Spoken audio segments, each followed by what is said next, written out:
어제 우리 교회에서 가장 연세가 많은 축에 속한 교우분에게서, 그리고 가장 나이가 어린 축에 속한 교우분에게서 할빈과 관련한 질문을 받았습니다. 하나는 이제 어제 밤에 말씀드린 건데요, 영혼 수면설이라는 말이 도대체 무슨 말인가 하는 거였고요. 우리 어린 교우분이 질문한 것은 루터가 언제 죽었나 하는 것이었습니다. 루터 선생은 1483년에 나서요, 1546년에 주님 품으로 갔습니다.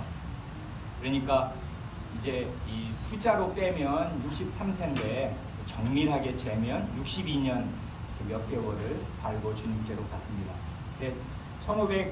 칼빈 선생은 64년, 64를 뒤집으면 46이잖아요. 루터 선생은 1546년에 이렇게 잠듭니다. 그러니까 루터 선생으로 말하면 1517년에 34살 때 이 종교개혁의 횃불을 든 후로 이 17년에, 그리고 이제 실제로는 46년에, 그러니까 17년에 이 횃불을 들고 47년까지 살았으면 딱 만 30년간 활동한 건데 1년 모자라서 29년을 이제 종교개혁의 말하자면 지도자로 교회를 위해서 봉사하고 주님께로 갔습니다. 네, 이렇게 질문을 해주시니까 아주 반갑고요. 반응이 있으니까 참 좋습니다. 어제 밤에 첫 번째 강의의 마지막 부분에서 프랑스 개혁교회는 처음부터 순교자들의 교회가 된 셈이다 말씀을 드렸습니다. 말하자면은 이 프랑스 개혁교회의 역사는, 그 초기 역사는 피로 쓰여졌다고 해도 지나친 말이 아닐 것입니다. 이런 아주 잔혹한, 사람을 정말 불태워서 공개 처형을 하는 이런 아주 잔혹한 핍박 국면에서 20대 중반의 칼빈이 스위스의 바젤의 인쇄도시에 1년 동안 숨어 살면서 기독교 강요를 쓰게 됩니다. 그래, 이 책을 처음 출판할 때가 1536년인데 이 해를 또 한번 기억해 둘 만합니다. 이게 칼빈의 인생에서 대단히 중요한 해가 되니까 그렇습니다. 1536년이면은 정밀하게는 26살 혹은 대강 어림잡 보면 27살쯤에 이 기독교 강요를 출판합니다. 이 기독교 강요를 쓴 목적은 크게 두 가지로 우리가 정리할 수 있습니다. 첫째는 시대가 그러니까요, 억울한 누명을 쓰고서 화형장으로 끌려가고 있는 신교 신자들을 변호하려는 것입니다. 그분들은 극악무도한 반역자들이 아니고요, 저주받을 이단도 아닙니다. 그분들의 믿음이, 그분들이 믿고 있는 것이 진짜 그대로의 성경 진리이고 그분들의 믿음이 정말 참된 믿음입니다 하는 사실을 알리고자 하였습니다. 자기한테 배운 사람들이 잡혀가서 불타 죽으니까요. 그래서 이 책을 결국 누구에게 바치냐 하면, 우리가 아는 대로 그 무자비한 핍박의 당사자였던 당시의 프랑스 왕 프랑스와 1세에게 헌정합니다. 옛날에는 이렇게 책을 어떤 사람이 지으면 맨 앞에다가 이 책을 누구에게 바칩니다, 누구에게 헌정합니다 하는 그런, 말하자면 아름다운 전통이 있었거든요.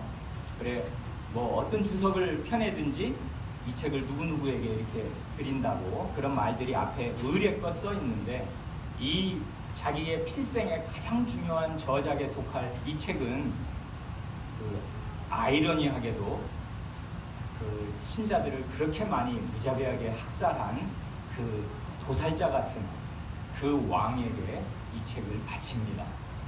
그건 그 왕이 이뻐서 그런 게 아니지요. 이걸 좀 알아주십사 하는 것입니다. 물론 그 왕은 안 읽었겠지만은, 그러나 그 프랑스어 1세라는 그 사람, 칼빈 선생이 아니었으면 후대 역사에 아무도 기억할 사람이 없는데, 이 칼빈 선생 덕분에 유명해졌고요.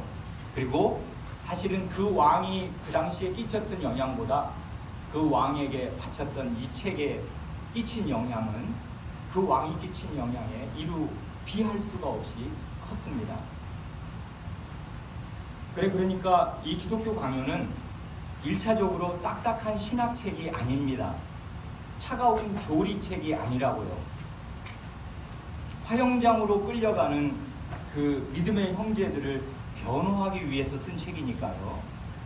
여기에는 뭐 형제의 교회 사랑, 이게 아주 이 책을 쓴 원동력이라고 할 수 있습니다.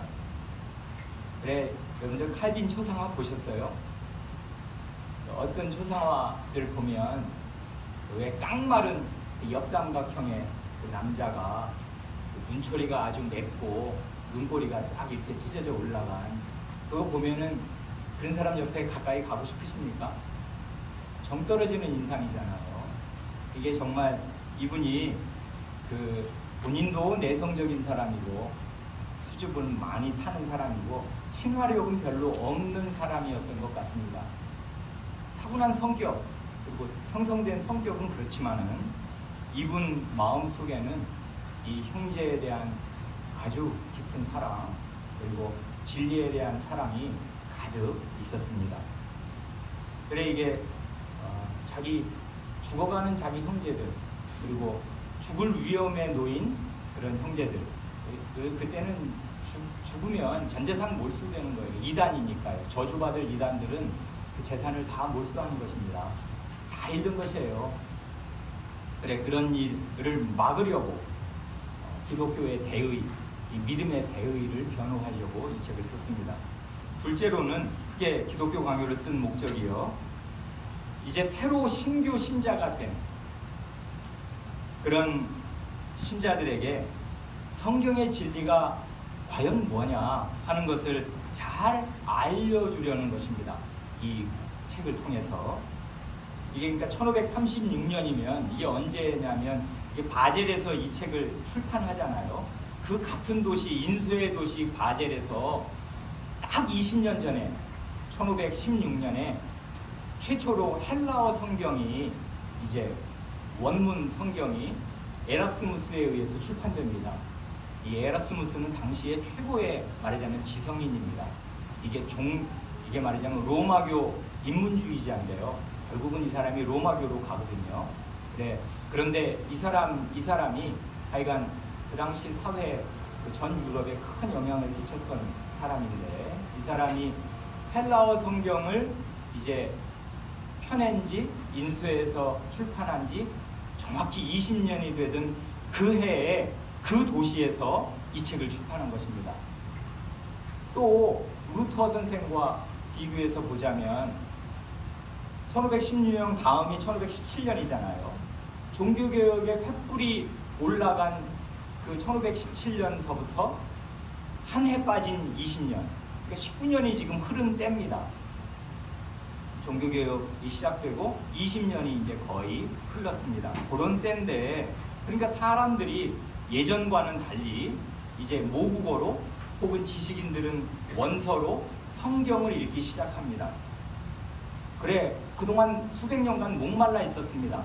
성경이라고는 잘 못 봤어요, 일반 백성들은. 그런데 이제 자기네 나라 말로 성경을 독일어로, 프랑스어로 이렇게 읽을 수가 있게 됐습니다, 유럽 사람들은. 그리고 심지어는 그 지식인들은 원서로 성경을 읽을 수가 있게 되었단 말이에요. 그런데 그 20년이 지나도록, 종교개혁이 시작된 지 약 20년이 지날 때까지 아무도 성경 전체의 핵심 진리가 무엇인가 하는 것을 종합적으로, 그리고 이렇게 체계적으로 이야기해 준 사람은 없었습니다. 그런가? 아니, 루터 선생 그 그리스도인의 자유는 어떤가? 우리가 지난해 읽었던 그 책 말이에요. 참 참 좋은 책입니다. 그렇지만 분량을 한번 보세요. 그게 얼마만한가. 그거 이제 그것도 그때 참 요거보다 좀 작았는데, 근데 그 책 아시는 대로 그 라틴어 한글 번역 대역이었지 않습니까? 한쪽 페이지에는 라틴어, 한쪽 페이지에는 한글 번역. 그러니까 그거 절반이라고요. 아주 분량이 작습니다. 소논문이에요. 그리고 그 책에서 다룬 내용은 그냥 두 단어로 정리하면 믿음과 사랑이지 않습니까? 처음 명제, 믿음. 두 번째 명제, 사랑. 이거거든요. 그리스도인은 만유의 주인이다. 그리스도인은 만유의 종이다. 이거지 않습니까? 그러니까 믿음과 사랑을 참 잘 가르쳤습니다만은 거기 창조에 대해서 나오나요? 성경 모든 도리들을 그 작은 그 짧은 논문에 담을 수가 없는 것이에요. 그래 그건 망치와 같은 해머와 같은 말하자면 로마교의 그릇된 교리를 깨뜨린 굉장히 중요한 책이고 복음의 진수를 담은 참 좋은 책이라 우리가 그 진가를 이제 조금 맛봤습니다만은 성경 전체를 잘 설명했다 이렇게 할 수는 없는 것입니다. 그래 이 칼빈 선생은 성경 전체의 핵심 진리를 종합적으로 체계적으로 질서정연하게 해설한 사람들 가운데 으뜸이었습니다. 고대와 근대를 통틀어서 1500년 동안 어거스틴 이래의 최고였습니다. 이런 사람은 없었어요. 기독교 강요가 그 증거입니다. 그래서 이 책은 펴내자마자 단박에 그 당시 세계, 그 당시 세계라고 하면 이제 유럽 세계를 말하는 거죠. 기독교 전체 영역이 유럽이니까요. 그 전 유럽을 놀라게 하였습니다. 출간 직후부터 아주 반응이 뜨거웠습니다. 양쪽 다 그랬는데요. 이 개혁 진영에서는 이 책을 읽은 사람들은 진가를 알았습니다. 이건 사도시대 이후로 가장 강력하고 가장 논리적이고 가장 설득력 있는 성경 해설서다. 이런 열렬한 환영을 받았습니다. 반면에 반대편에 있는 이런 신앙을 가진 사람들을 잡아 죽이는 그 로마교 진영에서는 거기서도 이 책의 그 파괴력, 이 책의 중요성을 즉각 알아봤습니다.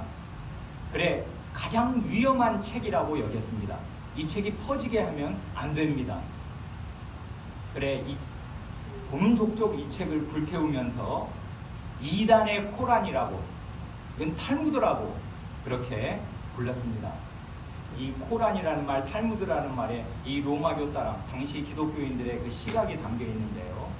그 당시 기독교인들은 그 왜 중세 때 십자군 전쟁을 거치면서 이 무슬림들, 마호멧교하고는 목숨을 건 전쟁을 여러 차례 하지 않습니까? 그래서 이제 무슬림, 회교도라고 하면은 치를 떱니다. 그러니까 이거는 이단의 코란이다. 이단의 성경이라고. 그리고 이 사람들이 굉장히 싫어하는 사람들이 또 유대인들입니다. 왜냐하면 예수님을 죽인 장본인들 아니에요. 바리새인들. 그래 유대교 사람들이 탈무드를 이제 말하자면 해설서로 신봉하니까 이런 건 이 유대인들이나 유대인들의 탈무드가 있다면 저 멸망할 저주받을 이단들에게는 이 기독교 강요가 있다. 이렇게 이제 말하자면 그 악평을 하였습니다. 이 기독교 강요는 여러 가지 면에서 놀라운 책인데요.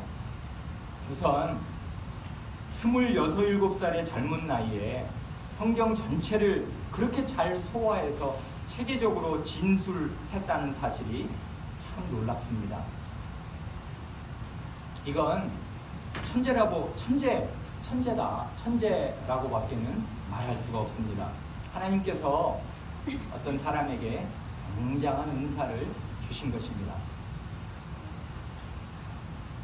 그래, 천재는요, 우리 같은 평범한 사람들하고 비교 대상이 아니고요. 천재는 즐김의 대상이고 누림의 대상입니다. 모차르트 같은 사람 보세요. 이건 전혀 다른 분야지만 그 4, 5살 이럴 때 한 번 어떤 음악이든지 아주 긴 음악, 이제 성당에 가잖아요. 성당에 가서 긴 음악을 쭉 처음 들은 곡인데 집에 오면은 그거를 그 악보를 다 기록할 수 있다는 거 아닙니까? 한 번 들으면 그 음의 그 음정 악보가 머릿속에 와서 박히는 거예요. 안 잊어버리는 거지. 그런 걸 뭐 우리가 어떻게 흉내를 내며 평범한 사람하고 어떻게 비교를 하겠어요.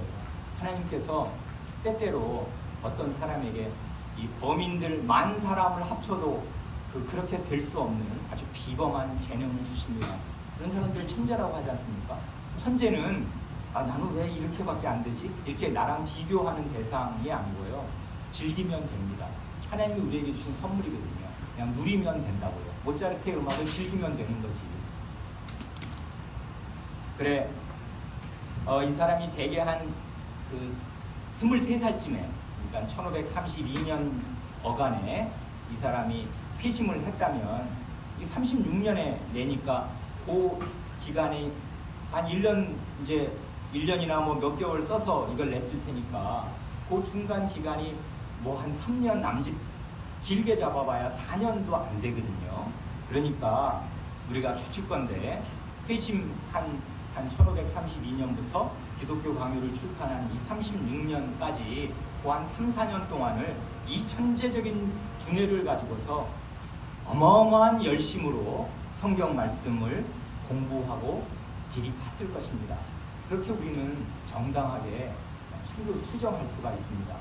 그 결과로, 왜냐하면 이건 읽어보면 성경 말씀을 얼마나 잘 소화하고 있는지 단박에 알아요. 각 페이지마다 그 성경 실력이 나타나 있거든요.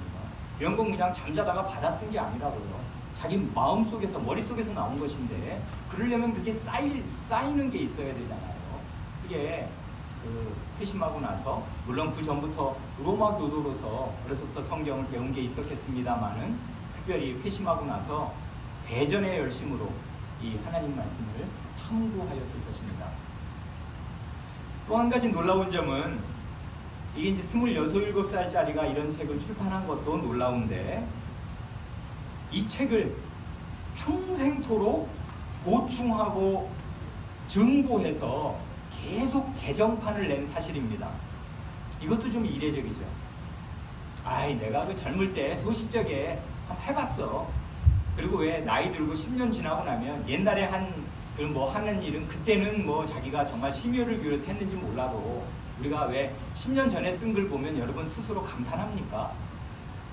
총각 때 쓴 글, 연애편지 아내에게 보여준 거, 그거 다시 한번 읽어주면 그거 견딜 사람이 있겠습니까? 쑥스럽잖아요. 유치한 것이고 그만할 때 그냥 한 것인데, 그런데 기독교 강요는 그렇지가 않았다 그 말입니다.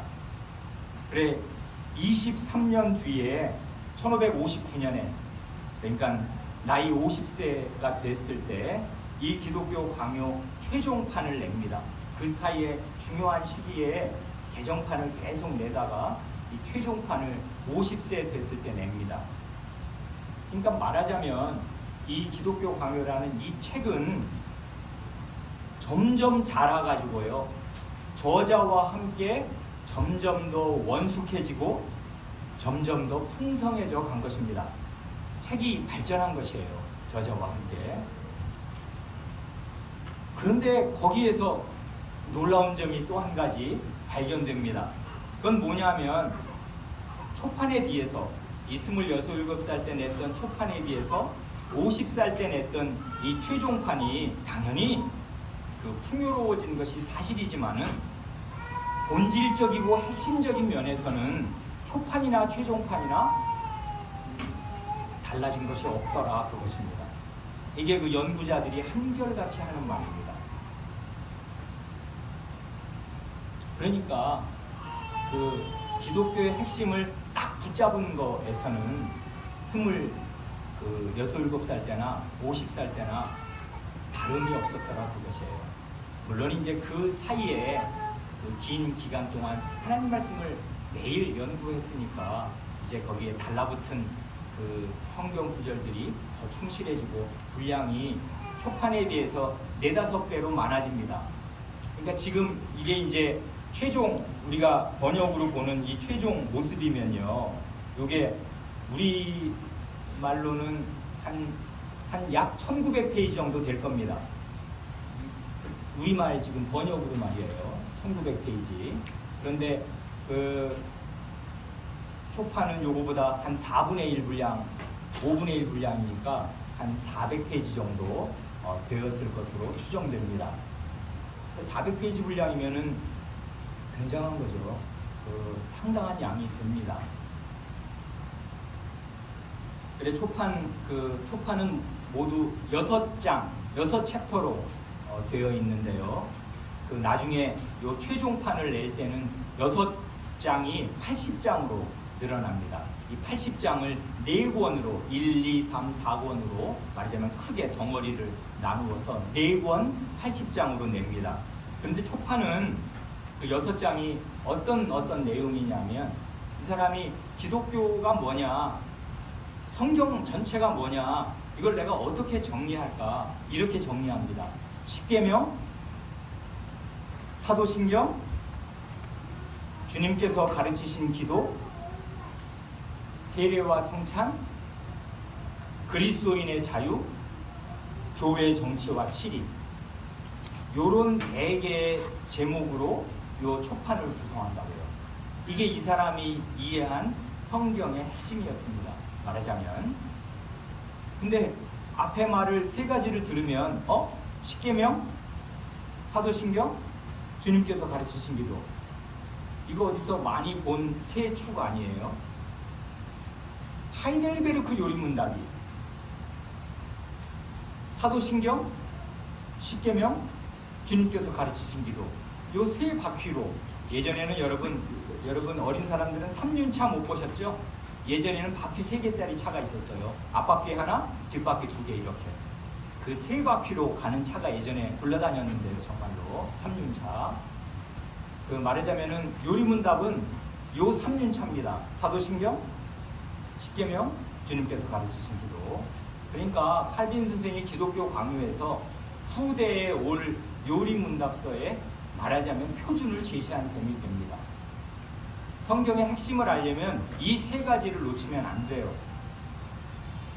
사도신경, 믿음의 내용이 뭐냐, 그 다음에 십계명, 이걸 사랑으로 요약할 수 있습니다. 하나님을 사랑하고 이웃을 사랑하라는 얘기니까요.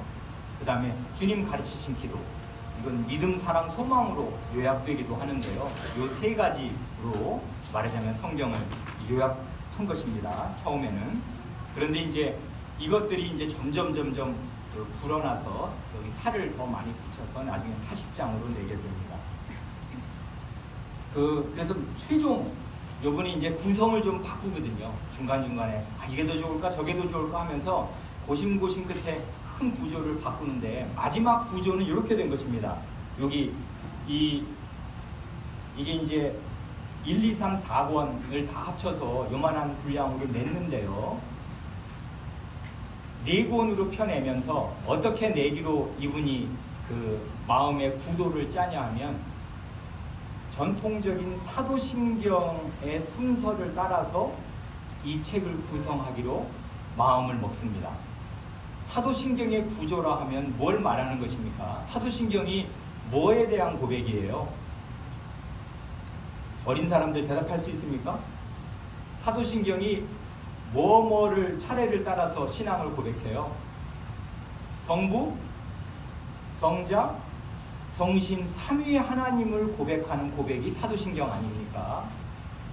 성부 하나님에 대해서는 한마디로, 한 줄로, 한 조문으로 고백합니다. 전능하신 성부 하나님, 천지의 창조주를 나는 믿사오며. 12조문으로 되어 있는데 사도신경은 12조문 중에 성부에 관해서는 한 조문을 사도신경은 할애합니다. 그리고 나서는 기독론, 성자 예수 그리스도가 누구냐, 그리고 무슨 일을 하셨냐 하는데 6조문을 할애합니다. 그러니까 12조항 중에 절반을 성자 예수 그리스도의 인격과 사역, 그분이 누구고 뭔 일을 하셨어 하는 이 고백에 할애하지 않습니까? 그리고 마지막에 성신에 관한 고백에서 거기에 구원론과 교회론이, 그 종말론이 다 붙어 있습니다. 성신께서 어떻게 우리를 구원으로, 죄사함으로, 영생으로 인도하시나, 그걸 이제 그 마지막 5조문으로 고백하지 않습니까? 성부 1조항, 성자 예수 그리스도 6조항, 성신 5조항 이렇게 12조항을 그 고백하는데요.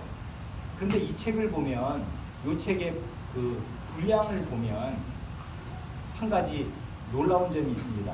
뭐냐면 사도신경은 그러니까 이게 역대 2000년 우리 신약 교회에 만대 그 성도들의 공통된 그 고백인데 이 사도신경은 말하자면 기독론에 굉장한 비중을 두고 있고 기독론과 성신론이 아주 강력한 거죠. 그렇잖아요. 그 6조항, 5조항이 그러니까 특별히 기독론에 아주 그 비중을 많이 둔다고 볼 수 있겠습니다. 그런데 이 분량으로만 보면 기독교 강요는 이렇게 구성합니다. 이게 이제 왜 상중하 우리말 번역은 어느 출판사에서 내든 되게 상중하로 내는데 이유가 있습니다. 왜 그러냐면 이 칼빈 선생이 성부, 성자, 성신 삼위 하나님을 고백하는 사도신경의 순서를 따라서 자기 책을 구성을 하는데요. 그런데 1권을 성부 하나님 창조주에게 이제 바치고 2권을 구속주 하나님, 구주 하나님 예수 그리스도에게 바칩니다. 그런데 그 1, 2권을 합치면 여기 3권 분량이 됩니다. 그러니까 칼빈 선생이 쓴 분량대로 내려면요 어떻게 내야 되냐면 4권으로 내야 되는데 이게 지금 여기 3권을 절반으로 쪼개야 되는 거예요. 이게 딱 절반 크기로 잘라져서 1권 성부 하나님, 2권 성자 예수 그리스도 이렇게 되는 것입니다. 그럼 책 모양이 안 나오잖아요. 잘 작죠? 1, 2권이 이렇게 반 되니까. 그러니까 칼빈 선생이 원래 분권했던 1, 2권을 합쳐서 성부 하나님, 그리고 창조주 하나님, 그리고 구속주 하나님, 성자 예수 그리스도를 합쳐서 이제 3권으로 묶은 것입니다. 그러고 나면 우리가 놀라게 되는 건 그 다음 이 중권이 칼빈 선생이 원래 쓴 3권이라고요. 성신, 나머지가 그러니까 중권, 하권, 3, 4권이 이게 말하자면은 성신론입니다.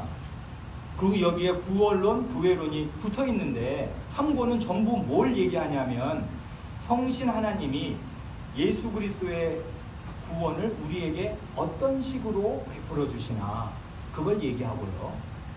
4권은 교회론입니다. 이걸 보면 사도신경의 분량과 조금 달라진 걸 느끼지 않습니까? 사도신경은 예수 그리스도에게 굉장히 많은 그 초점을 맞추잖아요. 그런데 칼빈 선생은 이 사도신경의 토대 위에서 성신 하나님께서 우리에게 베풀어 주시는 구원과 은혜들에 굉장한 비중을 맞춥니다. 그래서 이게 거의 3분의 2를 차지하게 만든다고요.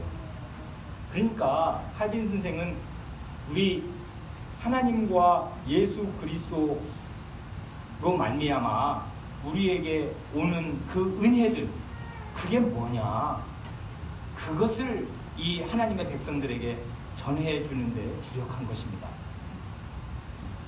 우리가 그 성신으로 말미암아 그 은혜를 어떻게 받고 누리고 사는가 하는 것을 이 분량으로 보면 일단 그냥 이 책 이 두께만 딱 보면 1, 2권? 여기 1, 2권에 성부 성자가 다 들어가. 그 다음에는 이게 3, 4권은 전부 말하자면 이 중권, 하권은 전부 성신 하나님께서 우리에게 베풀어 주신 은혜들에 집중하더라 그것입니다. 어린 사람들도 대개 이제 시각적으로 대개 기독교 강의 4권이 대개 어느 정도 이렇게 뭘 얘기하는 거다 이런 건 대개 그냥 들어서 이해할 만 하시겠지요. 조금 더 자세히 보겠습니다.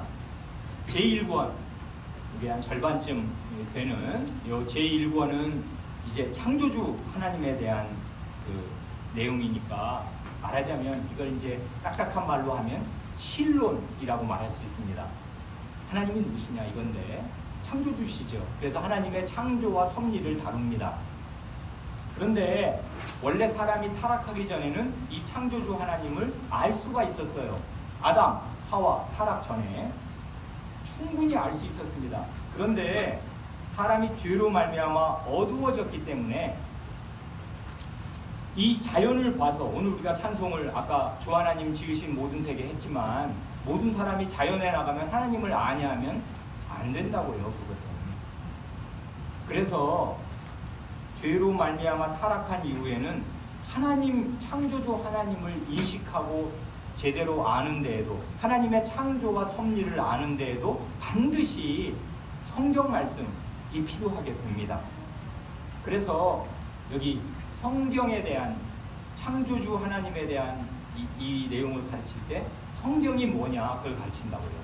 그러면서 동시에 이 성경의 권위가 어디서 오나, 성경의 권위는 자증한다. 자증한다는 말은 스스로를 입증한다는 말인데, 그 말은 성신 하나님께서 이 성경 말씀의 권위와 능력을 친히 입증하신다, 이렇게 말합니다. 그러니까 성경의 권위를 입증하는 것은 교회가 아니다 하는 것입니다. 이건 로마교를 대단히 비판하는 것입니다. 로마교는 성경과 교회를 대등하게 놓음으로써 사실상 교회를 성경 위에 놓습니다. 어떤 식으로 하냐면요, 성경? 좋아, 하나님 말씀이야. 그런데 이게 원래 이런저런 딴 사람들이 쓴 책들 많았거든? 근데 이거 성경으로 모아놓은 사람들 누구야? 누가 모았어? 하나님이 하늘에서 이렇게 모아줬나? 66권을? 아니거든? 이건 교회가 정한 거야. 교회가 뭐가 하나님 말씀이고 뭐가 하나님의 말씀인지 66권 골라서 성경으로 정한 거라고. 그러니 하나님 말씀이냐 아니냐 교회가 판정한 거라고 주장하는 것입니다. 그러면 어떻게 되냐면, 요게 하나님의 말씀이야? 요게 하나님의 말씀이야를 기냐 아니냐를 정하는 게 사람이 되는 거예요. 교회가 되는 거지. 그렇게 되면 사실상은 교회가 하나님의 말씀 위에 있게 됩니다. 누가 이렇게 쭉 얘기해 보면 내가 듣고 요건 하나님 말씀, 요건 아닌, 요렇게 정할 수 있게 되는 거예요. 칼빈 선생은 어림없는 소리 하지 말아라. 하나님이 살아계신데 하나님은 자신의 말씀의 능력을 스스로 입증하는 것이고, 교회는 그 하나님이 입증하신 그 말씀의 능력을 진짜 이게 하나님의 말씀의 능력임을 알아보는 것입니다. 그게 장님이 아니라면, 안 믿는 사람이야 장님이니까 뭐 어떻게 해줘도, 장님은 해가 있어도 못 보는 깜깜한 어둠 아닙니까? 해가 해처럼 밝게 계시를 해줘도 몰라요. 장님이니까. 그러나 하나님의 은혜를 주시면 이 능력 있는 하나님 말씀의 능력은, 이게 하나님의 말씀임을 알게 됩니다. 그래, 성경은 성신께서 그 권위를 입증하신다. 이렇게 하면서 로마교를 아주 이 성경론에서요, 로마교를 딱 이렇게 그 사람들이 가진 신앙의 가장 중대한 맹점을 폭로합니다. 이게 1권이고요. 2권은 여기 이제 절반쯤 되는 2권은 구주 하나님, 구속주 하나님, 예수 그리스도가 누구시냐, 그걸 말하는데, 말하자면 그러니까 이제 딱딱한 말로 하면 이게 기독론 아니에요. 제1권이 실론, 이제 제2권은 기독론인데, 이 기독론을 말할 때 아주 이 뛰어난 점이 있어요. 어떻게 가르치냐면, 하나님께서 그리스도를 우리에게 계시하실 때 처음에는 구약의 율법으로 계시하시고, 그 다음 나중에는 신약의 복음으로 우리에게 계시하셨다, 이렇게 가르친다고요. 그러니까 구약의 율법으로 계시된 그걸 가르쳐요. 그래서 요 기독론에서 십계명을 가르친다고요. 이게 아주 놀랍고 특이한 점입니다. 구약 성경 십계명을 그래서 기독론 부분에서 해석을 한다고요. 그래, 이제 요 2권에서 이 그리스도를 구약에서 어떻게 잘 드러내나 하는 얘기를 하려다 보니까 구약 성경과 신약 성경의 유사점, 비슷한 점이 뭐냐. 그러나 똑같으면 뭐 구약 신약 나눌 필요가 없는 건데 다르긴 다르잖아요. 그래서 구약과 신약의 유사점과 차이점을 말합니다. 그래 우리 교재 칼빈 선생이 쓴 글들 이 기독교 강요의 그 교재로 나눠드린 건 맨 첫 부분이 그 구약과 신약의 유사점을 조금 몇 페이지 이렇게 드린 거지 않습니까? 본질은 똑같다 하면서 이제 그 예를 아주 드는데 그건 제가 왜 읽어보시라고 드렸냐 하면 그냥 한번 맛을 봐야 맛을 아는 거니까 아주 작게라도 직접 쓴 글 한번 보시라 하는 거였고요. 그건 또 개인적으로는 제가 한 10몇 년 전부터 그 부분만 따로 기독교 강의에서 복사해가지고 제가 어떤 어려움에 처한 교우분들이 있으면 그 위로의 말을 대신해서 이거 한번 읽어보시라고 제가 복사해서 여러분들에게 나누어 드렸던 그 부분입니다. 특별히 우리 교회에는 이런저런 일로 참 어려움 가운데 계신 분들, 마음고생 하시는 분들 많아서 이제 칼빈 선생의 본인의 말로 위로를 얻으시면 참 좋겠다 생각하고서 제가 그 글을 맨 앞에 4페이지 반쯤 되는 거 넣어드렸습니다. 이게 이제 기독론 제2권이라면 3권은 성신론인데요. 어떤 성신론이냐면 성신 하나님께서 어떻게 그리스도의 구원을 우리에게 베풀어 주시냐 하는 것입니다. 그러니까 이건 성신론이면서 말하자면 구원론에 해당됩니다. 한마디로 말하면 성신께서 그리스도의 복음을 깨닫게 하심으로써 우리에게 구원의 은혜를 베푸신다 그거예요. 그래서 여기도 성신과 말씀입니다. 아까 창조주 하나님 신론을 얘기할 때도 성경 말씀의 권위는 성신께서 친히 입증하셔 말씀과 성신이거든요. 그런데 여기 구원론에 와서도 성신께서는 그리스도의 복음을 쓰셔서 그걸 깨닫게 하심으로써 우리에게 구원을 베푸신다. 성신과 말씀입니다. 그래 칼빈이 말하는 성신과 말씀, 칼빈이 말하는 성신론, 칼빈의 성신론을 말하면 반드시 칼빈의 이 말씀론을 말해야 하고 칼빈의 말씀론을 말하려면 반드시 칼빈의 성신론을 말해야 합니다. 말씀과 성신은 하나인 사실을 칼빈 선생이 기독교 강요에서 너무나 잘 드러냈습니다. 구원받은 사람이냐 아니냐 하는 것은 다른 게 없어요. 하나님 말씀 깨닫고 있느냐 못 깨닫느냐, 하나님 말씀을 살아있는 하나님의 말씀으로 권위를 그 마음에 절절하게 느끼면서 받고 있느냐 안 받고 있느냐, 배척하느냐, 그 차이입니다. 그래 이제 그 여기에는 굉장히 세세한 내용이 이제 3권 가득 이게 나오는데요. 성신께서 그 복음을 깨닫게 하심으로써 사람에게 믿음을 불러일으키시고 그 사람을 거듭나게 하시고 회개하게 하시고, 그래서 이제 그리스도인의 삶의 요체인 자기 부인을 가능하게 하신다. 그래서 여기 보면 우리가 그 교재에 거기 넣었지 않습니까?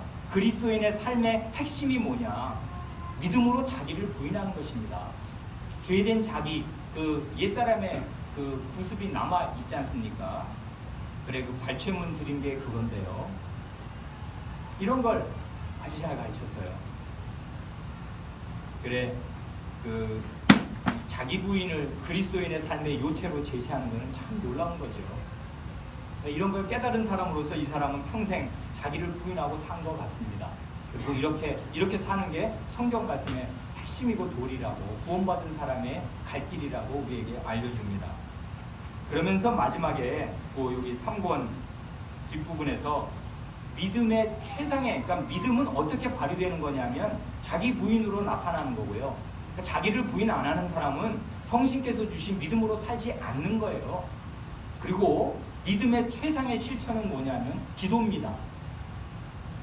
하나님을 믿고 의지한다는 거, 그건 하나님의 보좌 앞에 나아가서 자기 마음을 토로하고 하나님을 의지하는 마음을 하나님께 호소하는 겁니다.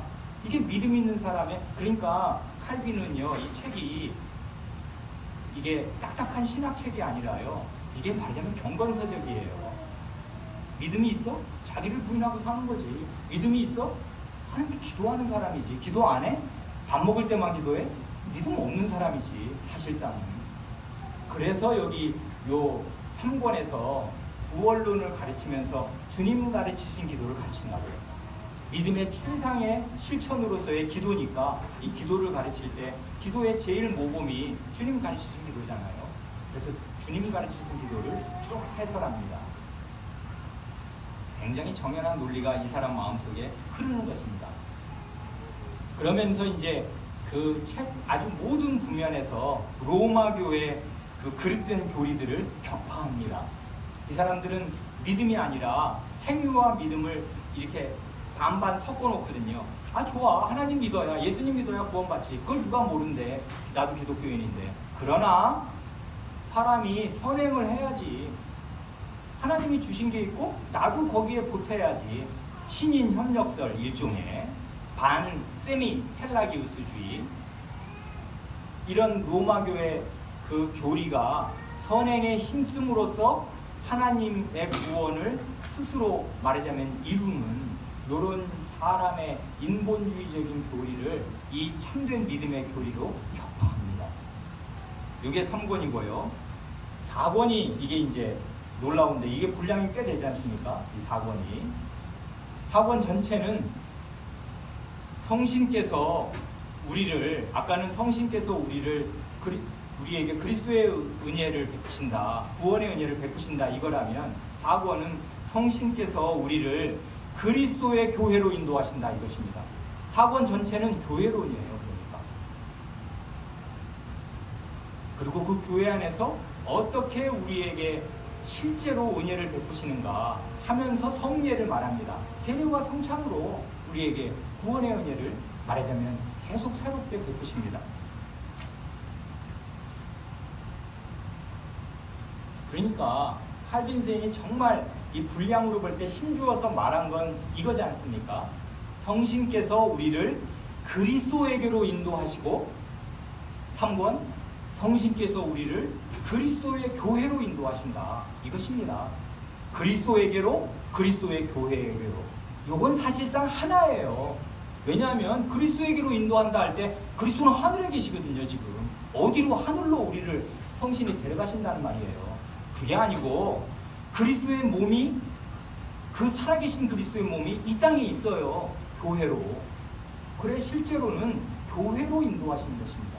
그게 그리스도에게로 인도하는 것과 하나예요.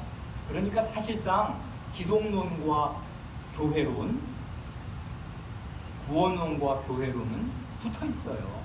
그리고 이 칼빈 선생은 이것을 아주 힘주어서 자기의 가장 많은 분량을 할애해서 가르친 것입니다.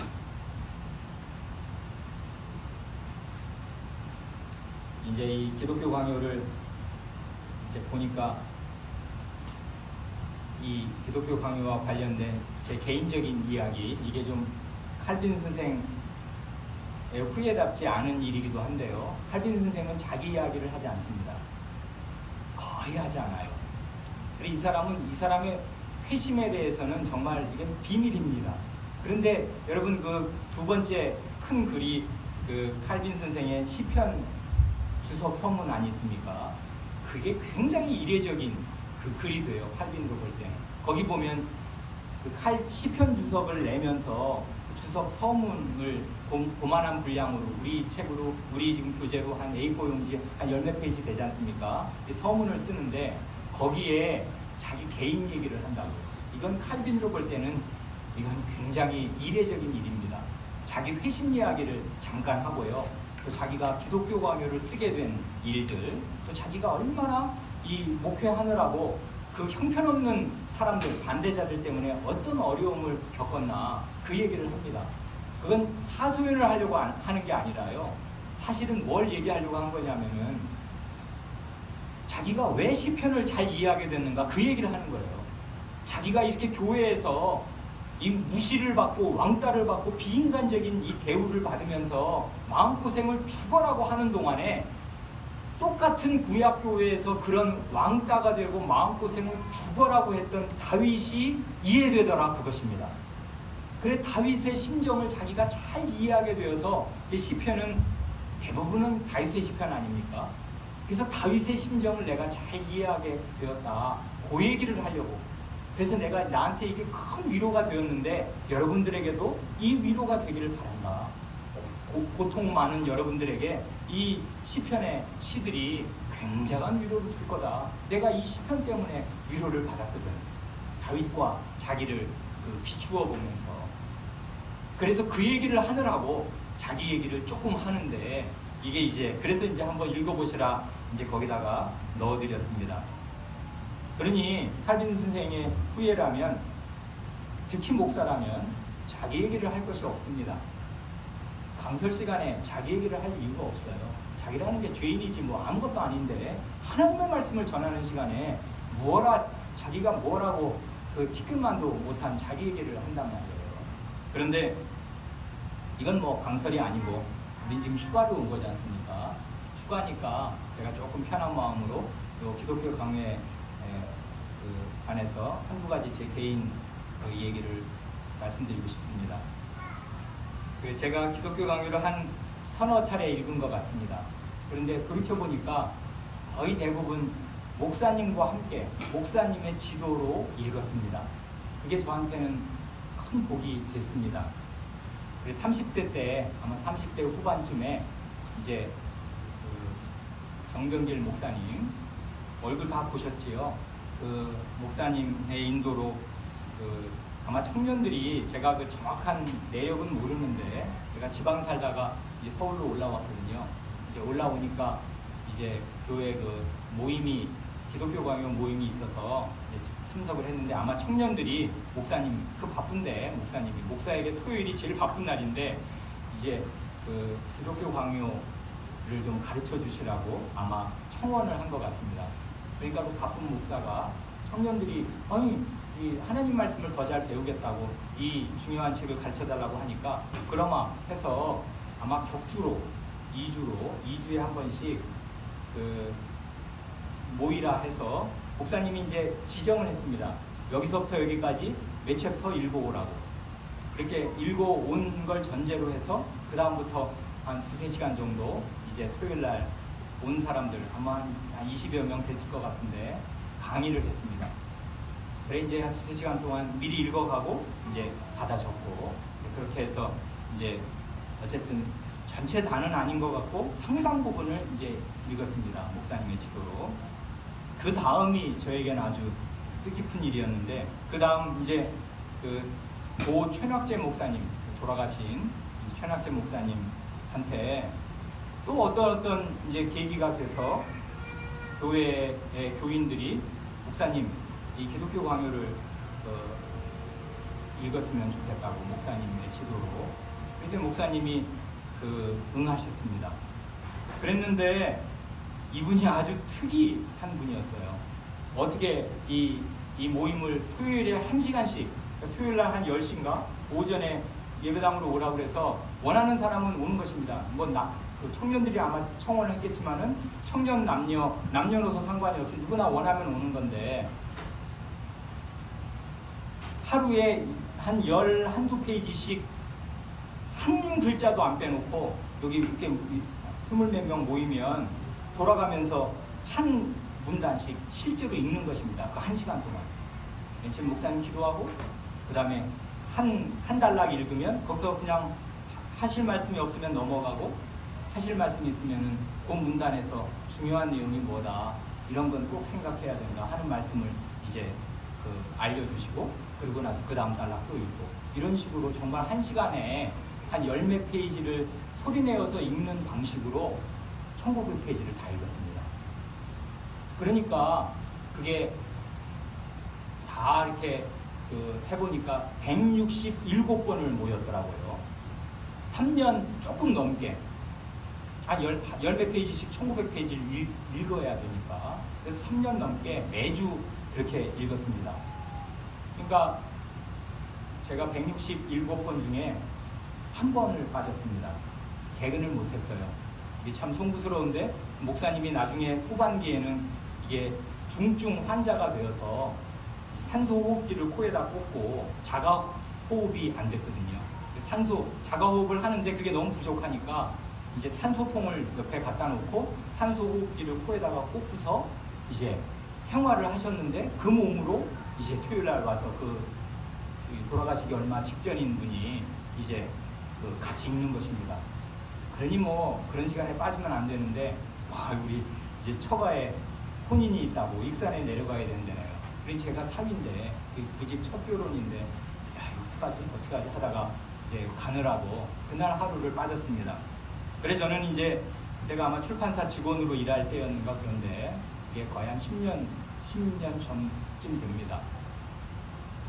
그래 그 전날은 요 생명의 말씀사에서 나온 책으로 이 책으로 이제 내일 목사님과 읽어야 될 한 10몇 페이지를 미리 읽습니다. 근데 목사님께서 이 모임을 시작하기 처음 모임 전 예비 모임 때 이렇게 말씀하셨어요. 칼빈 선생은 이거 하나님 말씀 가르치려고 이 책 쓴 거 아니냐. 결국 이걸 증거자료로 해서 우리는 하나님 말씀으로 가야 되는 거 아니냐. 그러니까 거기 이 칼빈 선생의 이 기독교 강의에 보면 괄호 안에 증거성구들이 엄청 많이 나옵니다. 얼마나 많이 나오냐고요?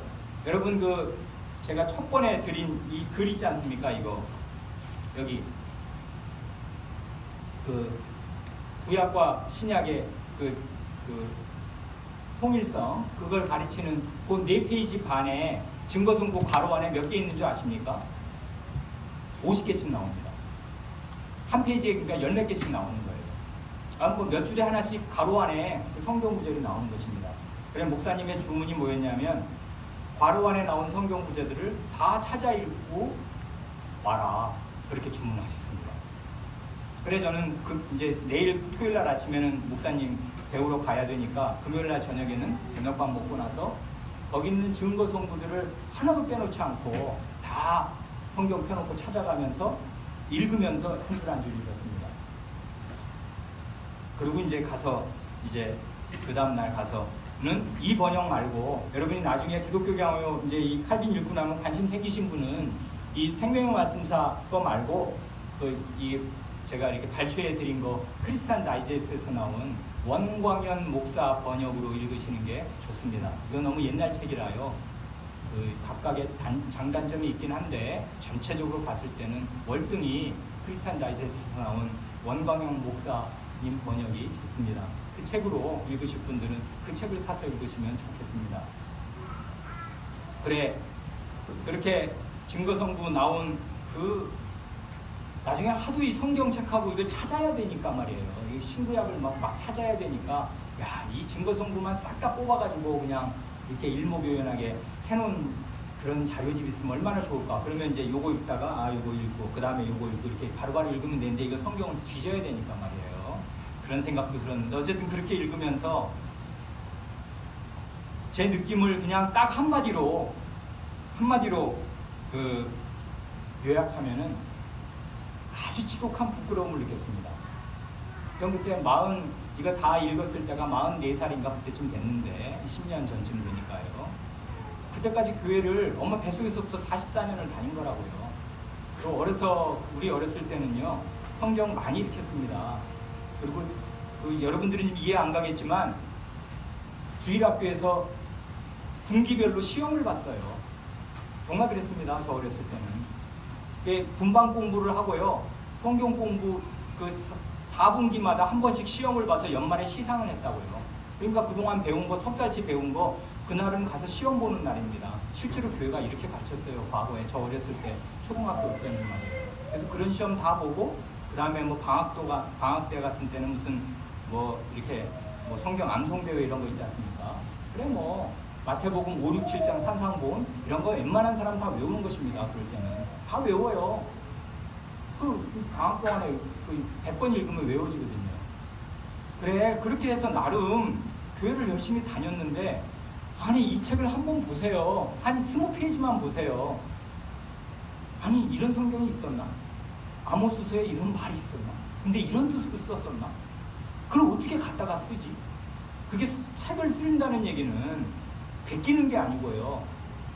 내가 지금 하고 싶은 말이 있는데 이걸 지금 이 성경이 얘기한다는 걸 갖다 써야 되는 거잖아요. 이건 성경 주석하는 것도 아니고 주석이야 펴놓고서 한 구절 한 구절 뜻을 해석하는 거지만 이건 그게 아니고 큰 주제, 내가 하고 싶은 주제를 쭉 얘기하는 와중에 성경 구절을 갖다 써야 되는데 내가 생전 듣도 보도 못한 구약 성경들이 어마어마하게 다 들어가 있더라고요. 그것입니다.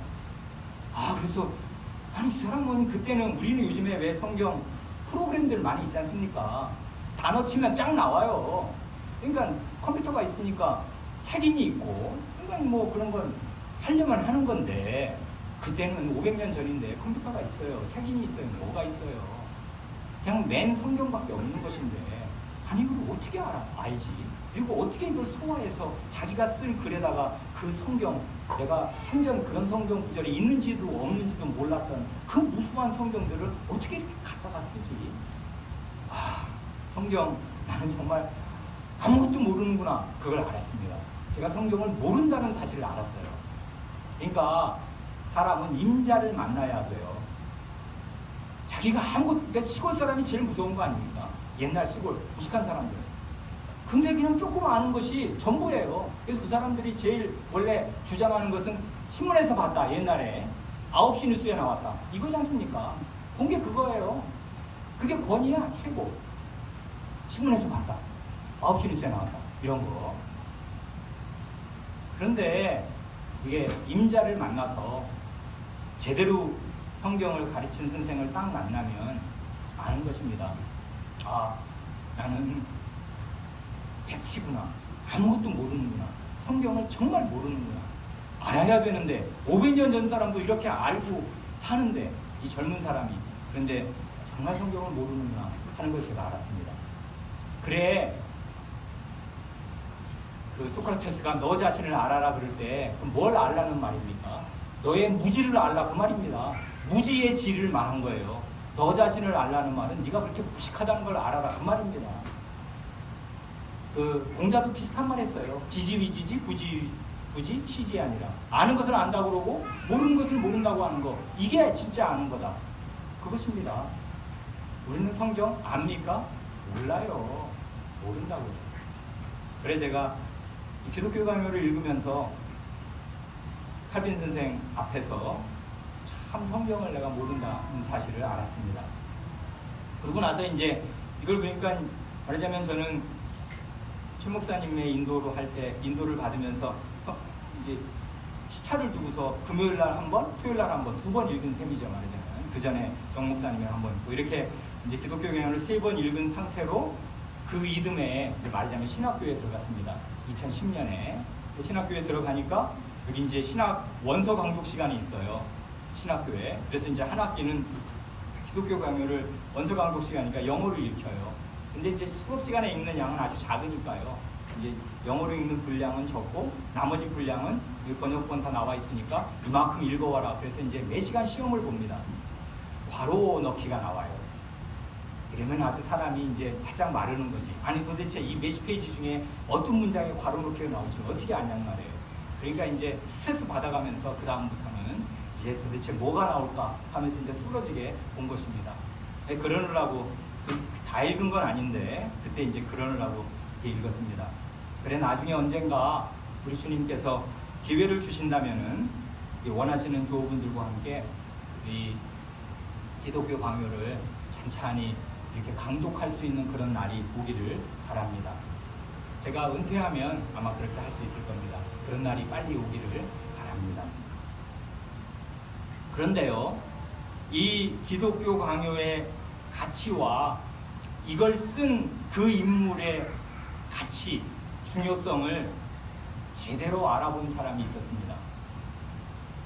그게 누구였냐면 칼빈의 20살 연상이었던 파렐 목사입니다. 파렐은 요 기독교 강요가 출판되기 한 4년 전쯤에 1532년에 제네바에 이 신교도로는 아마 처음 왔을 겁니다. 그래 여러분 책 읽어서 아시는 대로 로마 교도들과 아주 격렬한 몸싸움을 벌여가면서 얼굴이 말하자면 할퀴어져서 거의 벌집이 되어가면서 그 복음을 전했습니다. 이 신교의 신앙, 로마교회 너희들의 그 고리타분한 그 신앙 말고 이 성경의 진리를 제대로 가르치는 이 종교개혁의 신앙을 처음 전했습니다. 그게 결실을 맺어가지고요. 결국 이 4년 뒤인 이 문제의 1536년 기독교 강요가 출판되던 그해 5월 말에 이 도시 전체가, 제네바시 전체가 종교개혁의 신앙을 공식적으로 인준하고 받아들입니다. 우리 학생들은 그게 뭔 말이지? 의아할지도 모릅니다. 우리 문화랑은 다르니까요. 예전에는 이런 식으로 그 도시 전체의 종교를 결정하는 것입니다. 이제 나중 얘기인데 1555년에 한 그때부터 그러니까 20년쯤 뒤인데요. 1555년에 아우구스부르크 평화협정이라는 게 맺어지거든요. 세계사에서 말하자면 이 교회사에서 아주 중요한 협정인데요. 아우구스부르크 화의라고도 하고 평화, 싸우지 말자, 사이좋게 지내자. 누구와 맺냐면 이 신성 로마 제국의 카를 5세하고 스페인 왕이죠. 이 사람하고 독일 제후들하고 맺습니다. 이게 신성 로마 제국의 큰 부분을 독일이 차지하는데 이 독일은 이 루터가 말하자면 많이 잠식을 했어요. 카리를 5세가 볼 때는 말을 잘 안 듣네. 이것들을 확 그냥 힘만 있으면 다 밟아버리고 싶은데 그래서 로마교만 믿으라고 이렇게 하고 싶은데 그럴 수가 있나? 힘이 약해요. 아니면 전쟁을 해서 눌러야 되는데 누를 힘이 없어요. 그러니까 야 싸우지 말자, 사이좋게 지내자. 내가 양보할게. 그 양보가 뭐냐면 니네 어느 제후가 독일의 여러 제후들이 이제 독일 땅을 나누어 다스리는데 어느 제후가 결정을 하면은 루터교를 믿기로 결정하면 그 제후국 안에서는 다 루터교를 믿어도 좋다고 내가 인정할게. 거기에 대해서는 뭐라고 하지 않을게. 이것이었습니다. 그 전에는 믿어 안 믿어? 전쟁이에요. 그 다음부터는 싹 다 그 반대자들은 죽이고 그 종교로 통일시키는 것입니다. 무지막지했죠. 종교전쟁. 그랬는데 1555년에 이 아우구스부르크 화의를 맺는다고요. 그래 그 화의의 결과가 뭐냐면 어떤 제후가 로마교도냐 신교도냐 루터교도냐 요게 중요해요. 그러고 나면 딴 사람들의 개인적인 신앙의 자유 없어요. 우리 제후가 갑자기 난 로마교야 그러면은 신교도들은 루터교들은 어떻게 해야 됩니까? 떠나야 돼요. 3일 내로 떠나라. 일주일 내로 떠나라. 그러면 사실상 전 재산의 8할은 잃는 것입니다. 왜냐하면 재산의 대부분은 부동산, 땅이니까요. 밥 갈아먹고 살아야 되는데 땅을 들고 갈 수는 없지 않습니까? 그냥 맨몸으로 나가는 것이에요. 그러니까 신교의 신앙이 루터교의 신앙이 인정되는 다른 일종의 난민이 되는 것입니다. 거꾸로 난 루터교야. 그러면 로마교 신자들은 나가든지 아니면 개종을 해야 돼요. 바꿔야 된다고요. 이게 1555년까지 그랬다고요. 그 당시 그러니까 1500년대에 전체적인 풍조가 그랬던 것입니다. 그러니까 요즘 우리 종교의 자유가 있는 우리들한테는 500년 전 이런 이야기가 완전히 무슨 시대에 살았냐 했는데 그런 시대에 산 것입니다. 정말로.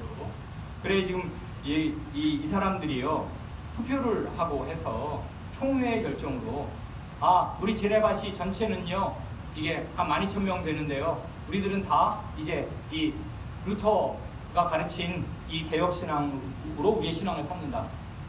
로마교 너희 그 사제들 나가든지 개종하든지 둘 중에 하나야. 이렇게 된 것입니다. 그런지 정확히 2달 뒤에. 그러니까 제네바가 종교교육의 신앙을 받아들이기로 결정을 한 게 36년 5월인데 36년 7월에 그러니까 이건 아주 절묘한 거죠. 36년 7월에 칼빈이 하룻밤 묵어가려고 이 제네바에 들른 것입니다. 이 여관방에서 하룻밤 자고 이제 떠나려고. 왜 그러냐면 원래는 저기 어디 마젤이나 스트라스부르 그 한참 위쪽으로 가려고 했는데 프랑스에서 숨어 있다가 근데 거기 가려고 했더니 중간에 프랑스 왕하고 이게 전쟁이 붙어가지고 독일하고 할 수가 있나. 전쟁터를 피해 가려고 우회하느라고 들리는 게 제네바를 들러서 이제 이 북상하려고 했던 거예요. 그랬는데 딱 걸린 것입니다. 파렐이 볼 때 파렐이 4년 전에 여기 와서 자기 목숨을 걸고서 이 종교개혁의 신앙을 여기에 전파해서 이 도시가 4년 뒤에 그야말로 이제 종교개혁의 신앙 전체를 받아들인 그 작은 도시가 된 것이지 않습니까? 그런데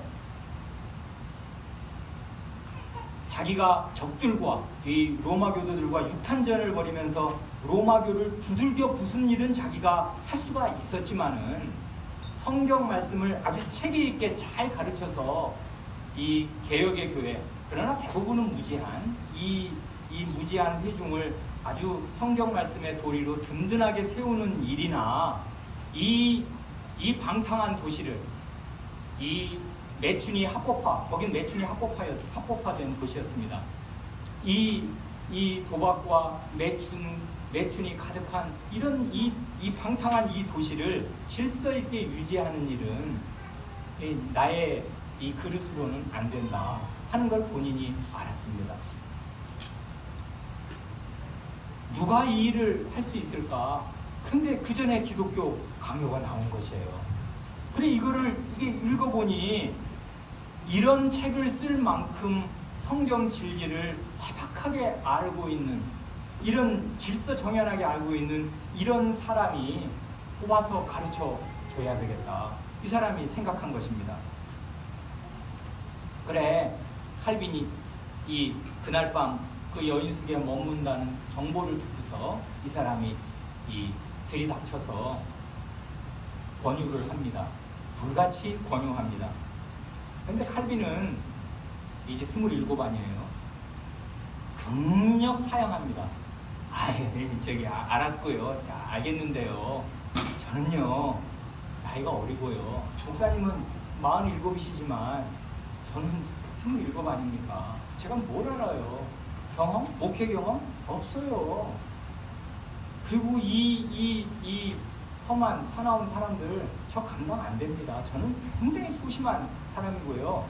저는 정말 이 조용한 방 한 칸에 틀어박혀서 글을 읽고 책을 쓰고 이러는 게 제 소원이고요. 저는 그렇게 살고 싶습니다. 아버지 돌아가시면서 저는 앞으로 이렇게 살려고 결심했고요. 그러나 제가 이 신앙을 가지고 있으니까 하나님께서 제게 이렇게 글 쓰거나 책을 읽는 이런 기회를, 이제 그런 은사를 주셨다면 제가 이렇게 해서 기여할 수 있지 않겠습니까? 저 나름대로 제 그 스타일대로, 그리고 이게 조용히 살고자, 이게 말하자면 그 하나님 말씀 연구하면서 그 고전들을 연구하면서 그 책을 쓰는 것으로 우리 기독교 세계에 제가 기여할 수 있다면 이것이 하나님께서 제게 주신 길이인 것 같고요. 이런 일은 제가 할 수 있는 일이 아닙니다. 목사님, 목사님 뜻은 잘 알겠는데요. 할 만한 사람에게 부탁하십시오. 이렇게 극력 사양을 하는 것입니다. 그런데 파렐이 그 하나님의 저주를 덧붙이면서 불같이 강권을 했는데, 그때 칼빈이 아주 공포에 가까운 두려움을 느끼면서 그 파렐의 권유를 하나님의 부르심으로 받아들였습니다. 그래 그거 한번 다 읽으셔서 흥미진진하겠습니다만은 한번 볼까요? 여기 112페이지, 113페이지가 그거지 않습니까?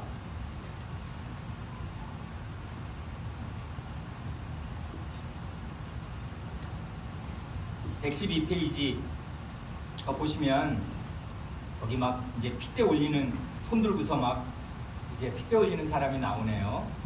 여러분, 이 원문에는요, 이 책이 원래 영어 책에는 지도가 없고 그림이 없어요. 한 장도 없습니다.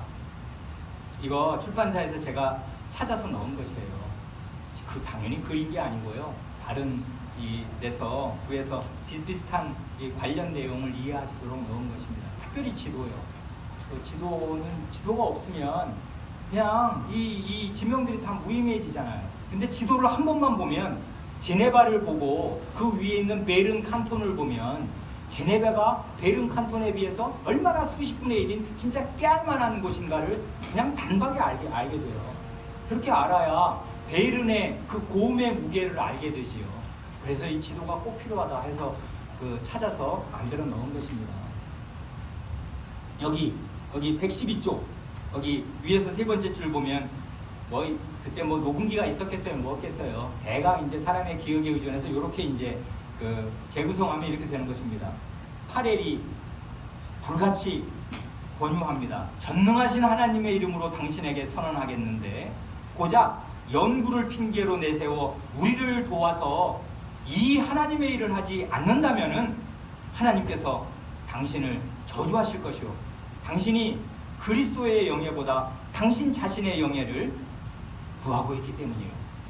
이렇게 이제 말할 때 칼빈이 느낀 게 그 112쪽 맨 마지막 줄에 나옵니다.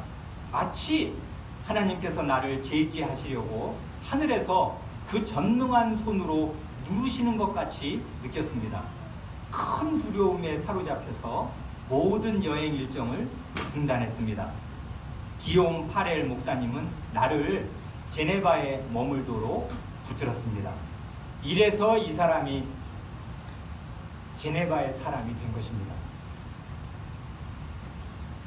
그러니까요. 이 파렐은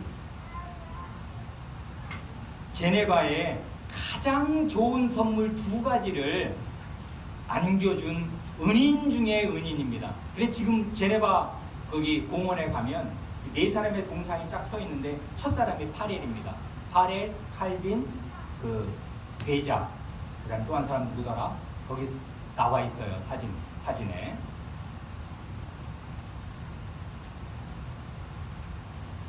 두 가지 선물이 뭐냐면 하나는 종교개혁의 신앙으로 들어가는 문을 열어주었습니다.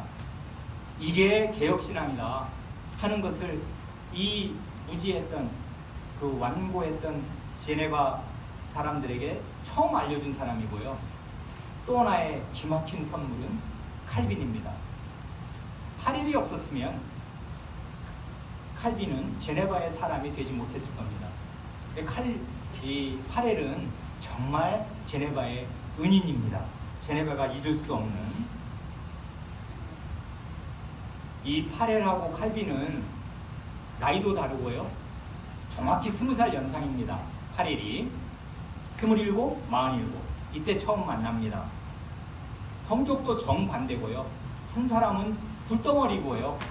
우락부락하고 괄괄하고 싸움에 능한, 한 사람은 엄청 소심하고 부끄러움을 잘 타고 남 앞에 나서는 것을 극력 싫어하는, 그냥 조용히만 있고 싶은 그런 사람이었습니다. 은사와 역량도 전혀 달랐습니다. 그렇지만은 이 사람은 요날 만난 뒤로 죽는 날까지 자기 칼빈으로 볼 때는 자기 살아온 생애보다 더 많아. 한번 뒤집어져야 돼. 27세에 만나서 28년을 이 파렐 목사님과 둘도 없는 친구로 지냅니다. 그래 맨 마지막에 28년 뒤에 1564년에 이제 55세로 칼빈 선생이 눈을 감을 때 그때 파렐은 75세였습니다. 찾아오지 않습니까? 맨 뒤에 보면 걸어서 옵니다. 저 위에서 그때 네샤텔인가 거기 목사님으로 스위스에서 공사하고 계셨는데 칼빈의 이 죽어간다는 이 마지막 작별 편지를 받고 나의 작별을 고합니다. 나의 가장 절친한 친구여 하면서 편지를 보내지 않습니까? 그 편지를 받고 옵니다. 걸어서 와요. 그래서 마지막 보고 갔다가 이듬해에 이분이 76세로 죽습니다. 그 두 사람의 이 평생에 걸친 이 동역이 후대에 길이 빛날 정말 아름다운 모범입니다. 두 사람 사이에는 은사와 역량이 완연히 다른데요. 이건 동네 앞산하고 알프스 산만큼의 큰 차이입니다. 그러나 두 사람 사이에 시기나 질투가 없었고요. 무시가 없었습니다. 파렐은 자기가 개척한 지역인데 이게 자기가 일군 말하자면 복음의 새로운 영토 아니에요. 그런 지역을 기꺼이 칼빈에게 양보하고 칼빈에게 맡깁니다. 그래 나중에 교회사가 그 필립 샤프의 평가를 보면 이렇게 평가합니다. 파렐은 칼빈을 흥하게 하기 위해 자신은 기꺼이 쇠하는 길로 갔다. 파렐이 칼빈을 이렇게 대했다면은 칼빈은 파레를 존중하고 감사하는 마음으로 대했습니다. 평생 그의 조언을 귀담아 듣습니다. 그래 나중에 제네바에서 한번 같이 쫓겨나거든요. 그리고 나서 이제 스트라스부르로 갔다가 다시 제네바로 청빙을 받아서, 근데 죽기보다 오기가 싫었습니다. 내 1000번, 10,000번 죽더라도 내가 거기는 가기 싫다. 그랬던 데가 제네바인데 그 파렐이 또 편지를 보내거든요. 아주 격렬한 말로. 그러니까 답장을 보내는데 그런 말 나오지 않습니까? 아니 목사님 말뜻을 잘 알아들었고 저도 생각하고 있는 중인데 왜 그렇게 우리의 우정을 깨뜨릴 만큼 그렇게 심한 말로 강권한단 말입니까? 라고 쓸 만큼 솔직한 이 말하자면 서신들이 오고 가면서 파렐 목사님의 그 말씀, 조언을 귀담아 평생 듣고 20살의 나이 차이가 있지만 나이 차이와 상관없이 그 둘도 없는 동역자로 평생 지냅니다. 어떻게 두 사람이 그럴 수가 있었겠나? 이게 자기 부인의 길을 늘 걸으면서 주님과 주님의 교회만을 참되게 사랑했기 때문에 그런 줄로 믿습니다. 두 사람 다 나는 어떻게 되든지 간에 주님의 교회는 잘 돼야 된다. 나는 흥해야 되고 나는 쇠해야 되고 주님은 흥해야 된다. 나는 쇠해야 되고 주님의 교회는 흥해야 된다. 이 자기 부인의 정신, 복음의 대의에 나는 나를 다 바친다 하는 이 견결한 믿음, 견결한 정신이 두 사람을 지배했으니까 왜 사람인데 이들이 죄인이 아니에요? 그리고 이렇게 다른데 성격도 다르고 나이도 다르고 은사와 역량이 다른데 어떻게 동역을 하냐는 말이에요. 동역이 됩니다. 자기를 부인하면 자기를 버리고 주님과 주님의 교회를 참되게 사랑하면 지극히 다른 사람들끼리도 이게 은사를 서로 나눌 수 있다고요. 그래 나중에 칼빈이 아주 멋진 말을 하는데 그건 제가 외웠어야 되는데 정확히 내일 소개해드릴 수 있기를 바랍니다. 성신께서 우리 각 사람에게 다른 은사를 주셨고 성신께서 나눠주신 은사가 달리 있는 곳에 형제 유대가 있다. 통일의 길이 있다. 그것을 인정하는 그 길에 사람은 다르다는 거, 은사의 그 다과 많고 적음 그런 게 있지만 은사는 다르다는 거, 한 사람에게 모든 것을 주시지 않는다는 이 사실 속에 형제의 유대가 있다. 이걸 이제 블링거, 그 찌빙글리의 후계자에게 편지에 그런 말을 이 칼빈생이 씁니다. 그러니까 이 1536년은요 칼빈에게는 굉장히 중요한 해였겠는데요. 하나는 자기 필생의 그 역작인 기독교 강요를 바젤에서 처음 출간한 해이기도 하고요. 27살. 그러면서 동시에 원치 않게 뜻하지 않게 이 제네바의 목사가 된 그 해가 1536년입니다. 그래 이 젊은 칼빈이 제네바를 위해서 아주 중요한 일을 합니다. 첫째로 제네바 신앙고백서를 작성을 해요. 이게 딱 목사의 일을 시작하자마자 맨 처음에 하는 일들입니다. 그래 이 신앙고백서를 작성해서 전 시민이 이제 종교개혁 신앙 받아들이고 했잖아요. 결정이 됐거든요. 그러면 당신들이 받아들인 종교개혁 신앙이란 이것입니다 하는 것을 일목요연하게 잘 정리야말로 이 사람을 따라갈 사람이 없지 않습니까? 그래서 우리의 믿는 신앙은 이것이다. 제네바 신앙고백서를 작성한 다음에 온 시민에게 서명을 받습니다. 서약하도록 이 신앙고백에 충실하게 살 것을 서약하도록 서명을 받습니다. 그뿐 아니라 자녀 교육을 위해서 제네바 요리문답을 작성합니다. 이 제네바 요리문답이 이 하이델베르크 요리문답의 모태라고 해요.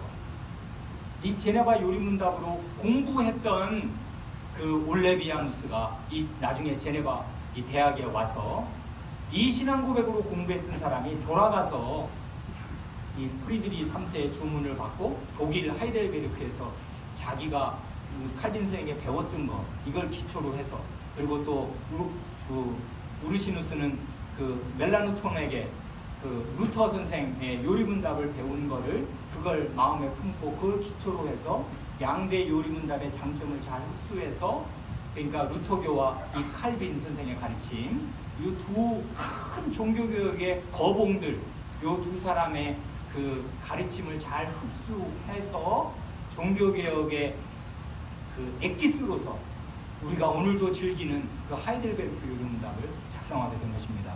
그 한 중요한 모태가 이때 처음 27살, 8살 요 젊은 목사가 이 요리문답을 자녀 교육을 위해서, 우리 아이들 이 부모들은 이렇게 살아와서 이미 어떻게 나무가 이미 굽어졌어요. 이거 펴지기 어렵습니다. 근데 이 새싹들 얘네들한테는 하나님 말씀 제대로 가르쳐야겠다. 요리문답을 작성한 것입니다. 그러고 나서 중요하게 시편 찬송을 이제 부르게 합니다. 회중이 하나님의 말씀으로 직접 하나님을 찬송하게 한 것입니다. 이건 그게 대단한가? 우리 맨날 찬송하잖아. 이게요, 종교개혁 전까지는요, 비유컨대 그리스도의 교회가 장님이었습니다. 성경을 못 봤어요. 대부분의 신자들은 성경을 못 봅니다. 한 번도 평생 태어나서 본 적이 없어요. 읽은 적이 없다고요. 그리고 귀머거리입니다. 복음 강서를 들은 적이 없어요. 나는 독일 사람인데 라틴어로 설교를 그것도 끄적끄적 하네. 알아들을 수가 있어요 말이지. 영어로 설교하면 알아들 사람 몇 사람이 있습니까? 장님이고 귀머거리입니다. 거기에다가 벙어리입니다. 찬송을 한 적이 없어요. 찬송은 성당에 가면 그 멋진 사람들이 수도원에서 갈고 닦고 최고의 테너들이나 이런 사람들이 나와가지고 멋있게 부르는 것입니다. 그러면 진짜 엄청 멋있긴 하죠. 이게 공명이 돼가지고 성당을 전체로 울리면서 이게 하늘로 공중으로 올라갔다가 쫙 퍼져 내려오니까 정말 천사들의 찬송 같죠, 말하자면. 근데 가사는 몰라요. 라틴어로 하니까. 그 모르는 가사. 근데 음은 멋있는, 뭔지 모르게 좀 이 숭엄한 느낌이 드는 분위기로 압도되고, 워낙 높으니까 이 고딕 성당이라는 게. 그래, 기죽고 장님으로, 귀머거리로, 벙어리로 몇백 명 산 것입니다. 하나님 백성이 이런 대접을 받았다고요. 원래 그러면 안 되는데, 자기 아들을 하나님이 자기 자녀들을 낳아놓으셨는데 이 로마교가 이 하나님의 자식들을 귀머거리로, 벙어리로, 장님으로 기른 것입니다. 그런데 칼빈 선생, 이 루터 선생이 장님의 눈을 띄워주고 그 다음에 이 벙어리의 입을 열어주었습니다. 찬송을 입에 넣어주어서 자기 입으로 찬송을 하는데, 근데 하나님의 말씀으로 찬송하도록. 시편은 하나님의 말씀이니까요. 그런 일이 얼마나 좋아요. 그래, 찬송을 이렇게 부르면서 하나님의 말씀이 학습이 됩니다. 가사가 그게 하나님 말씀입니다. 얼마나 좋아요. 그래서 그리고 설교를, 복음 강서를 합니다. 그럼으로써 이 귀를 열어준다고요. 하나님 말씀을 읽을 수도 있게 해주고 들을 수도 있게 해주고. 그건 하나님 백성을 하나님 백성으로, 하나님의 자식을, 아버지가 하나님이면 아들들을 하나님처럼 예우해야 될 거 아니에요. 제대로 예우한 것입니다. 이 종교개혁자들에 의해서 처음으로 역사상에. 과거에는 안 그랬는데, 물론 초대교회 시대 회중을 그렇게 대하나요? 제가 사도행전 우리 같이 읽을 때 말씀드렸습니다마는 회중은 대단합니다. 초대교회도 회중은 사도를 뽑아요. 사도 후보자를 추천한다고요. 회중이 사도들이 한 거 아니에요. 그 가룟 유다의 빈자리를 누가 뽑습니까? 하나님이 뽑습니다. 그런데 추천을 너희들이 추천하라고 그래서 회중으로부터 2사람을 추천받아요. 우리가 집사라고 알고 있는 그 사도행전 6장의 7사람 누가 뽑습니까? 회중이 추천해서, 회중이 요즘 같으면 집사를 회중이 뽑는 것입니다. 자치한 거예요. 자치를 다스린 거라고요, 교회가. 원래 초대교회는 그런 대우를 받았습니다. 아니, 사도는 원래 주님이 직접 임명하시는, 주님이 그래서 사도거든요. 주님이 직접 임명하셔야 되는데 그 임명할 만한 두 사람의 후보자를 회중이 천거한 거라고요. 이런 대우를 원래 받아야 합니다. 하나님 백성들은 의지랭이들이 아니에요. 하나님의 자식인데. 근데 로마교가 이렇게 사람을 이렇게 대한 것입니다. 돈은 다 물거내면서, 그래 그 성당을 짓고 그 호화 찬란한 생활을 지들은 하면서 백성들이 이렇게 대한 것입니다. 근데 그 종교개혁의 지도자들은 자기들은 가난하게 살면서 하나님 백성들은 최고의 옷으로 입힌 것입니다. 하나님의 자식으로 이용하면서. 그렇지만요, 제네바는 칼빈의 가치를 알아보지 못합니다. 그리고 함부로 대합니다. 제네바 사람들은 원래가 아주 기질이 억세고 강한 사람들입니다. 그래서 본래부터 스위스 사람들이 전 유럽에서 가장 용맹한 민족으로 불린다지 않습니까? 그렇게 된 데는 이유가 없지 않습니다. 스위스 지도 한번 보세요. 그 스위스만 나온 지도 있지 않습니까? 거기 보시면 이 지도 말이에요. 단박에 압니다. 뭘요? 춥고 가파른 그 알프스 산맥이 스위스 남쪽을 그냥 쫙 관통하고 있어요. 그 알프스 산맥은 그 만년설이 있는 곳 아니에요. 찬바람이 쌩쌩 내려오는데 요즘에야 관광도시니까 끝내주죠. 스위스 아름답고 좋아요. 그런데 옛날에 여러분 관광으로 먹고 삽니까? 옛날에 관광 다녀요 사람들이. 교통이 발달 안 하니까 한 번 가면 몇 달 걸리는데 뭐 먹고 살아요? 몇 달 걸리는데 어떻게 돌아다녀요? 옛날엔 관광이라는 게 없는 거라고요. 우리 할머니 때만 해도 평생 태어난 곳에서 옆 동네로 시집 갔다가 그 동네를 안 벗어나고 돌아가신 분들 많았습니다. 우리나라만 해도요. 이건 500년 전이라고요. 관광산업 없습니다. 그러니까 스위스는요, 자원이 거의 없는 나라예요. 그래 심지어는 돈 받고요, 남의 나라의 전쟁에 대신 나가서 싸우고 돈으로 생활하는 용병들도 있었습니다. 나중에 칼빈생이 법으로 그 용병 나가는 거 금지하고 그러거든요. 그러니까 이 사람들이 용맹할 수밖에 없지. 이건 돈 받고 몸 팔아서, 남자들은요 몸 팔아서 돈 받고 남의 전쟁 대신 나가서 죽고 살기로 싸워주고 돈 버는 사람들이라고요. 그냥 얼마나 그게 괄괄하고 억세겠습니까? 그런데 제네바는 그런 스위스 중에서도 독립정신이 가장 강한 곳이었다고요. 거기 그다음 그 지도 보세요. 그 제네바는 진짜 왼쪽 맨 아래 완전 콩알만하게 하나, 그 레망호수 맨 밑에 그렇게 박혀 있는데 그 위에 여러 그 칸톤들이, 베른 칸톤은 엄청 크지 않습니까? 프라이부르 그 칸톤도 상당하고 제네바에 비해요 수십 배잖아요. 그 저 뒤에 그 찌빙글리 선생이 개척해서 일한 쭈리 칸톤도 상당히 크고요. 바젤 칸톤도 그만한데 제네바는 칸톤에 속하지 않습니다. 칸톤이라는 건 말하자면 연맹, 자치 연맹이거든요. 그 전쟁이나 이런 게 오면 우리 함께, 우리 공동의 운명을 함께 하자. 그리고 교회 같은 거, 신앙을 같이 다 받아들이면 예배 모금 이런 걸로 통일하자. 그래서 이제 그 통일성이 있으면서 좀 다양하게 이렇게 자치 연맹이라고 말하자면. 그런데 제네바는 우리 그런 거 안 해. 우리는 우리끼리 산다. 그러니 얼마나 이 사람들이 독립적인 사람들이에요. 프랑스, 이게 제네바, 여기 스위스를 한번 딱 보세요. 스위스 보시면 그 앞장 지도 보시면 왼쪽은 다 프랑스입니다. 위쪽, 오른쪽, 위쪽은 독일이고요. 아래는 이탈리아고. 그래 큰 나라. 이탈리아는 이게 교황이 사는 나라 아니에요. 왼쪽 프랑스는 엄청, 이게 교황 국가인데 말하자면 로마교 국가인데 엄청 강한 나라고. 이 국력이나 이 나라 전체를 보세요. 얼마나 큰가. 스위스는 한 나라로 통일된 게 아니라 칸톤들로 이렇게 지역 나누어져 있는데 그 중에 이 콩알, 깨알만한 이 제네바가 붙어 있으니 이 사람들은 프랑스 어권에 속해 있거든요. 그래서 말은 프랑스 말을 씁니다. 그러니까 칼빈이 이제 프랑스 사람이니까 여기 와서 말할 수 있고 말하면 알아듣죠. 그렇지만 프랑스 사람에 대해서는 이 스위스 사람들, 이 제네바 사람들이 반감이 있습니다. 열등감이 있는 거지요. 잘 사는 나라고, 프랑스는요 큰 나라고 대국이고, 근데 우리는 조그마지만 우리끼리 살아. 그러니까 프랑스 사람에 대한 반감이 있는데 칼빈이 그 프랑스 사람이었더라, 그것입니다. 그래, 그 하나만 읽고 말씀을 마칩니다.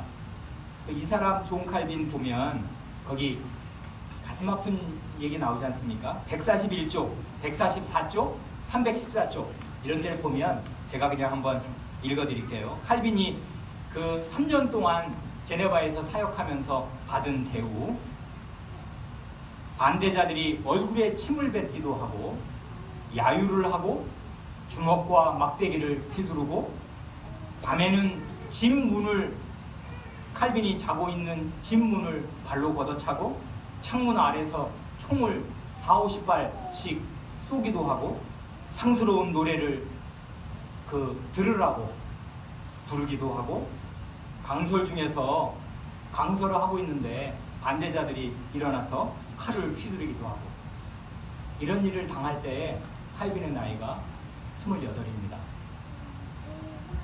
결국 20개월 만에 이 제네바에서 추방됩니다.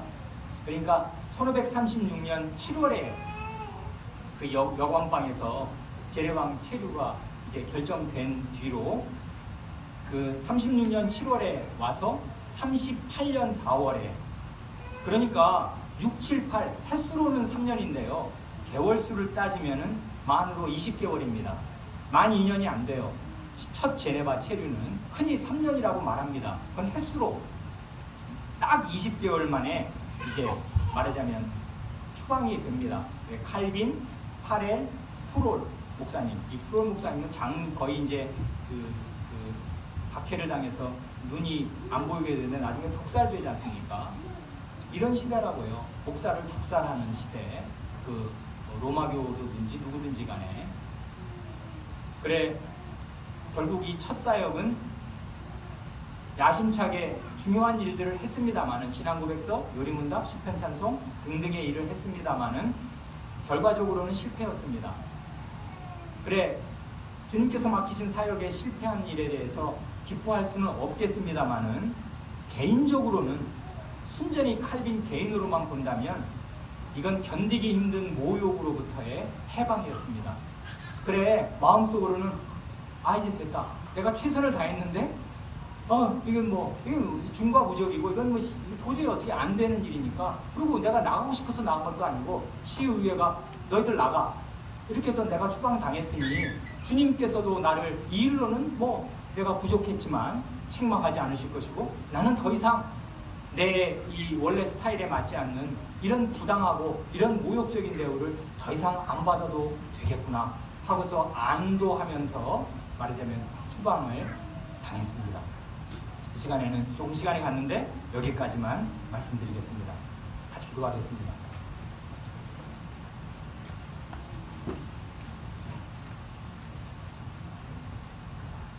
하나님 아버지, 저희 한마음 개혁교회가 저희 교회의 이름에 개혁교회를 박아두고 있사온데, 이 개혁교회를 올바르게 제대로 시작한 저희 믿음의 선조에 해당되는 주님의 종 칼빈의 생애와 그가 무엇을 가르쳤는가를 저희가 잠깐 살펴보고 있사옵니다. 주님이 이 개혁의 정신이 무엇인지, 어떻게 자기를 부인하고 하나님의 말씀으로 자기 마음을 채우는 것인지를 저희가 잘 배울 수 있게 하여 주시고, 그러므로 저희 교회의 이름에 걸맞은 사람으로, 개혁신앙을 가진 사람으로 살 수 있게 하여 주시옵소서. 우리 구주 예수님의 이름으로 기도하옵니다. 아멘. 마쳤습니다. 광고해 주시겠습니다.